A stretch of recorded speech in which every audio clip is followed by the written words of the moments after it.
ونصلي على رسوله الكريم أما بعد فقد قال النبي صلى الله عليه وسلم أعلنوا هذا النكاح واجعلوه في المساجد أو كما قال عليه الصلاة والسلام. فیض کا نہ پتہ.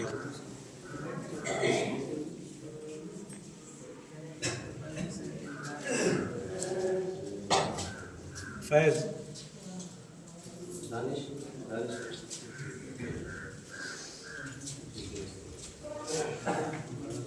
برادران اسلام و معزز سامعین کرام، نہایت ہی خوشی اور مسرت کا مقام ہے کہ ہم سب ابھی مجلس نکاح کے اندر موجود ہیں. اللہ رب العزت زندگی میں بار بار یہ خوشی عنایت فرمائے.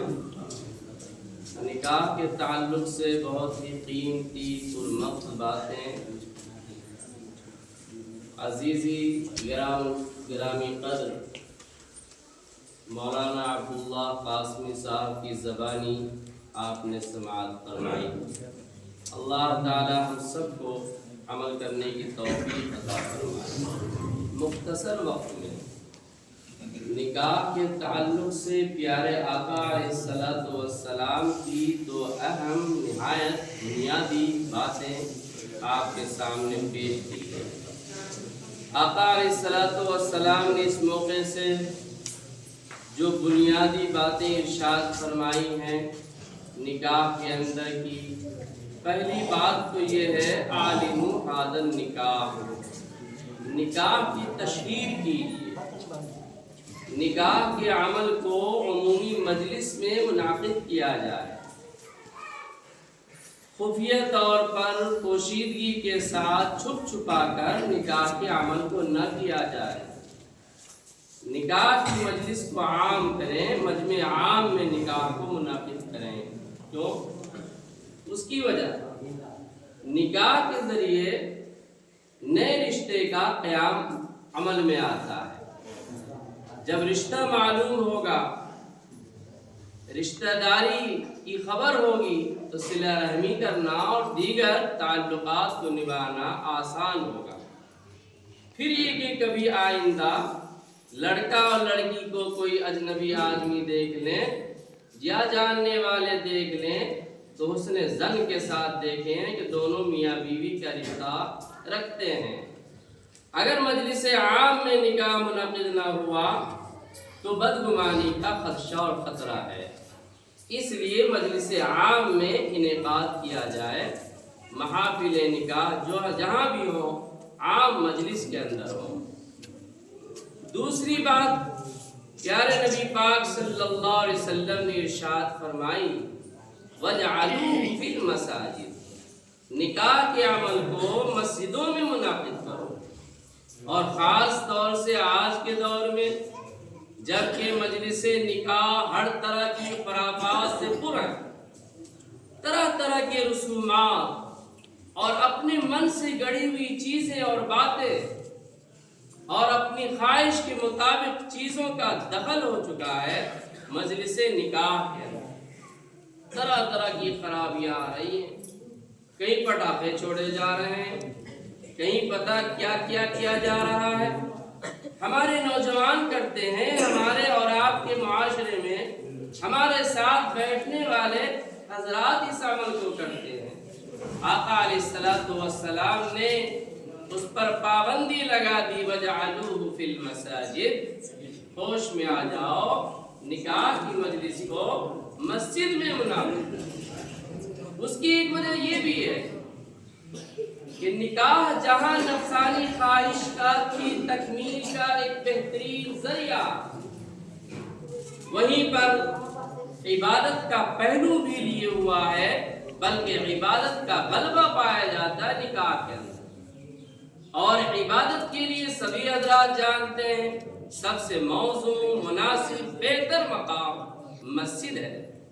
مسجد سے بہتر کوئی جگہ دنیا میں ہو ہی نہیں سکتی جہاں عبادت کی جائے.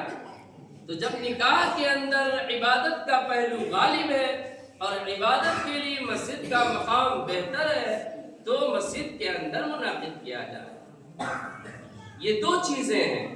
الحمدللہ مجلس عام میں تو نکاح کا عمل ہوتا ہے، لیکن دوسری جو چیزیں مسجد کے اندر کرنے کے سلسلے میں اس پر عمل نہیں ہوتا۔ آج خوشی کا مقام ہے، حدیث پاک کی روشنی میں دونوں بنیادی باتوں پر عمل ہونے جا رہا ہے۔ اللہ کا لاکھ لاکھ فضل ہے، لاکھ لاکھ کرم ہے، اور اس کی وجہ یہ ہے کہ دونوں طرف کے سرپرست حضرات دینی شعور، دینی سمجھ اور دینداری کو اپنے اندر رکھے ہوئے مولانا ابو الحسن قاسمی صاحب اور حافظ عبداللہ صاحب دونوں سرپرست حضرات ہیں۔ دونوں کا مزاج دینی اور دینی مزاج کے اعتبار سے دونوں ایک پلیٹ فارم پر ہیں۔ اللہ تعالیٰ نے ان حضرات کے ذریعے اس عمل کو آج ہماری اس بستی چکنی کے اندر کرا۔ دل سے دعا نکل رہی پورے معاشرے میں، پورے ماحول میں، سارے مقامات پر، پورے ملک میں آقا علیہ الصلوۃ والسلام کے فرمائے ہوئے اس ارشاد پر عمل ہو جائے۔ نکاح کی تشہیر ہو، عام مجلس میں ہو، مسجدوں کے اندر ہو۔ میرے بھائیوں، معاشرے کے ذمہ داروں کو علماء کرام کے بیانات تو ہوتے رہتے ہیں، لیکن اہمیت نہیں دی جاتی۔ ہم یہ کہتے ہیں کہ معاشرے و سماج کے ذمہ داران حضرات ٹھان لیں کہ نکاح کو سادگی کے ساتھ کرنا ہے اور شریعت و سنت کے مطابق کرنا ہے تو پھر معاملہ آسان ہو جائے گا، کوئی مشکل نہیں ہے۔ میرے بھائیوں، آقا علیہ الصلوۃ والسلام کا پیارا ارشاد آپ نے سنا، ان اعظم النکاح برکۃ ایسر مؤونہ۔ بابرکت نکاح کون ہے؟ وہ ہے جس کے اندر اخراجات کم ہوں۔ آقا علیہ الصلوۃ والسلام کی بنیاد کے مطابق، تعلیم کی، ہدایت کی بنیاد پر جو نکاح منعقد ہوگا، اس نکاح سے جو اثرات ہوں گے اور جو اس نکاح سے برگ و بار سامنے آئیں گے، اس کے اندر خیر ہوگی، برکت ہی برکت۔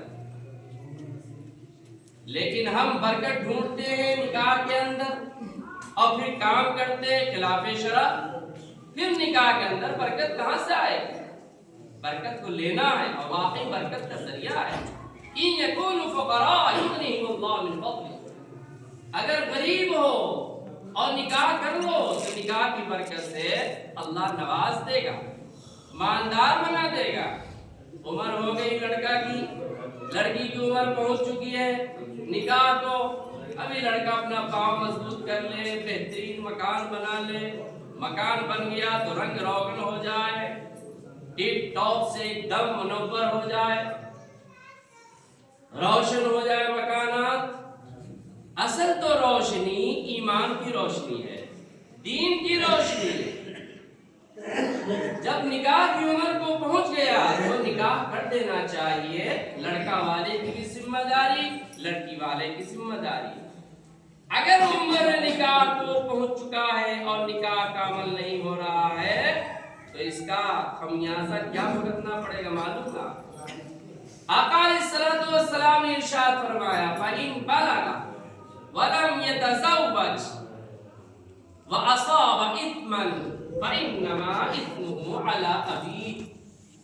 نکاح کی عمر کو پہنچ گیا اور نکاح نہیں کر رہا ہے، لڑکا ہو یا لڑکی کا نکاح نہیں ہو رہا ہے، گارجین حضرات کرا نہیں رہے ہیں، اور اس بیچ میں کوئی غلط کام ہو گیا، غلط قدم اٹھا لیا، لڑکا ہو یا لڑکی، فَإِنَّمَا إِثْمُهُ عَلَىٰ أَبِيهِ۔ تو جہاں لڑکا اور لڑکی مجرم ہوں گے غلط کام کرنے پر، وہی ان کے سرپرستگان حضرات بھی قصوروار ہوں گے۔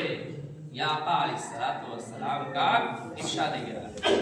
میرے بھائیوں، آپ نے سنا ملک کے اندر 2 سال پہلے کی رپورٹ ہے، پورے ملک میں تو اعتدال کی ہوا چلی ہوئی ہے۔ آپ کے سیتامڑھی کا رپورٹ 2 سال پہلے کی رپورٹ ہے، اب تو اضافہ ہوگا اس میں۔ 30,000 بچیاں ارتداد کے پھندے میں پھنس چکی ہے، دین اسلام سے خارج ہو چکی ہے۔ دین اسلام کیا ہے؟ دین اسلام وہی دین اسلام ہے جس کی حفاظت کی خاطر، جس کی اشاعت کی خاطر، جس کی دعوت کی خاطر، جس کی تبلیغ کی خاطر آقا انعامدار صلی اللہ علیہ وسلم نے طائف کے اندر پتھر کھائے، جسم کو لہو لہان کیا گیا، آقا علیہ السلام پر طرح طرح کی تکلیف کے پہاڑ ڈھائے گئے، اتنا مجبور کیا گیا کہ اپنے پیارے وطن مکہ المکرمہ زادہ اللہ شرف معظمہ کو چھوڑنے پر مجبور ہوئے اور مدینہ المنورہ زادہ اللہ شرف معظمہ تشریف لے ہجرت فرمائے۔ کیوں؟ آقا علیہ السلام کیا ضرورت؟ آپ بڑے محبوب تھے، بڑے پیارے تھے، بڑے چہیتے تھے، بڑے لاڈلے تھے، ہر دل عزیز تھے۔ مکہ المکرمہ کے اندر یاد رکھیے اتنا بڑا مقام تھا کہ کوئی بھی اختلاف ہوتا آقا حل فرماتے، فیصل بنائے جاتے۔ نبی پاک صلی اللہ علیہ وسلم معاشرتی مسائل کو، سماجی اختلاف کو حل کیا کرتے، ہر میدان میں آقا کو اوپر رکھا جاتا تھا۔ لیکن پھر مکہ والوں کی نظر، مکہ والوں نے کیوں تکلیف پہنچائی؟ اسی دین کی خاطر، جس دین کی ہم بے حرمتی کر رہے ہیں، ہم کر رہے ہیں۔ غیروں کو انگلی اٹھانے کا اور نشانہ سادھنے کا ذمہ دار ہم ہیں اور موقع ہم فراہم کرتے ہیں۔ شادی بیاہ کے اندر جتنے کم اخراجات ہوں، کس طرح کی مجلس ہو، پھر برکت آئے گی۔ شادی کے بعد رونا روتے ہیں لڑکے والے بھی، لڑکی والے بھی، کہ بیوی غلط آ گئی تو داماد غلط مل گیا تو خیر نہیں ہے، تو برکت نہیں، تو عافیت نہیں ہے، صحت نہیں ہے، بیماری ہے، پریشانی ہے، آزاری ہے، معذوری ہے۔ اس کی وجہ پر غور کیا، سنت کے مطابق، شریعت کے مطابق نہیں ہوا۔ نکاح کے اندر دو چیز ہے اہم، غور کیجئے گا، لیکن ان دو چیزوں سے ہم غافل ہیں۔ نکاح کے اندر لڑکی والوں پر تو کوئی اخراجات ہے ہی نہیں، لڑکی والوں کے یہاں جو کھانا کھایا جاتا اس کا تذکرہ تو ہے ہی نہیں۔ پہلی چیز ہے مہر۔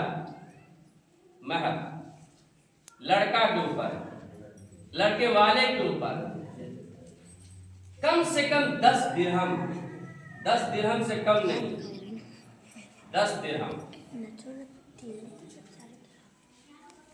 آج کل کہیں کہیں 786 طے کر دیتے ہیں، 786 سے مہر ادا نہیں ہوگا۔ اور مہر کے اندر جس چیز کا خیال رکھا گیا ہے وہ لڑکی والے کے خاندان میں اس کے ہم عمر، ہم عصر لڑکیوں کا جو مہر طے ہوتا ہے وہ باندھا ہے۔ مہر کی اہمیت اتنی زیادہ ہے کہ اگر مہر کا تذکرہ نکاح میں نہ ہوا تو بھی آٹومیٹک مہر مصر واجب ہو جائے گا۔ مہر کی بغیر نکاح کا تصور ہے ہی نہیں۔ لڑکی والے کے خاندان میں جو رائج ہے اس مہر کو رکھا جائے۔ مہر لڑکی کی عزت کا ایک بدل ہے، ایک معاوضہ ہے، عوض ہے۔ اور دوسرے نمبر پر لڑکا کی جو بساط ہے، جو حیثیت ہے، جو صلاحیت، جو مالی پوزیشن ہے، اس کا خیال ہے۔ اتنا کم نہ باندھا جائے کہ لڑکی والے کے لیے عیب ثابت ہو، عار محسوس ہو، اور اتنا زیادہ نہ باندھ دیا جائے کہ لڑکا کے لیے دینا مشکل ہو جائے۔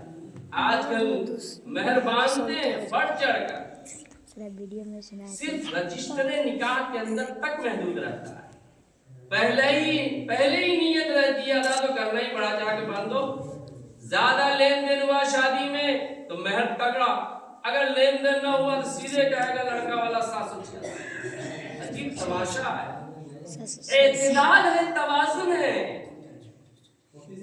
لڑکی والے کے خاندان اور لڑکا کی پوزیشن، ادھر تیار ہو جائے بول دیجیے گا، اس توازن کو برقرار رکھا جائے اور کوشش ہو پہلی رات میں ادا ہو جائے۔